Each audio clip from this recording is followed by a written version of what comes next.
ऊस तोडणी संदर्भात ही महत्त्वाची बातमी आहे। ऊस तोडणी दरवाढीची 5वी बैठक सुद्धा आता निष्फळ ठरलेली आहे। साखर संघ 29% तर संघटना 40%वरती ठाम आहेत।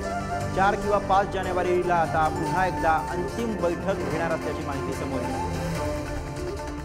आणि याविषयीची अधिक माहिती घ्यावी आपले प्रतिनिधी शेखर पाटील सध्या फोन लाईनवरून आपल्या सोबत आहेत। शेखर,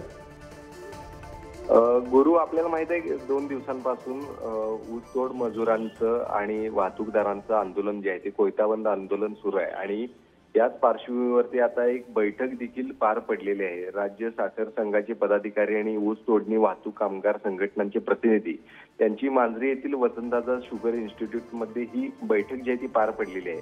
खरं तर साखर संघ जो आहे तो 29% दरवाढ देण्यावरती आपला प्रस्ताव देते, मात्र संघटना ज्या आहेत त्या मात्र आपल्याला 40% दरवाढ मिळावी यावरती ठाम आहेत आणि याच मागणीसाठी आता गेले 2 दिवसांपासून आंदोलन जे आहे ते सुरू आहे। मात्र याच्यावरती आज देखील तोडगा जो आहे तो निघालेला नाही आणि आजची बैठक देखील निष्फळ ठरल्याची माहिती जी आहे ती आपल्याला संघटनेतील एका पदाधिकाऱ्यांकडून मिळालेली आहे। त्यामुळं नक्कीच आता पुढची बैठक जी आहे ती 4 किंवा 5 जानेवारी रोजी पुन्हा एकदा होण्याची शक्यता आहे आणि त्या बैठकीत तरी तोडगा जो आहे तो निघावा अशा पद्धतीची माहिती मिळते। त्यामुळे 5 बैठका निष्फळ ठरल्यानंतर आता या अंतिम बैठकीमध्ये नेमकं काय होतं हे पाहणं महत्त्वाचं असेल।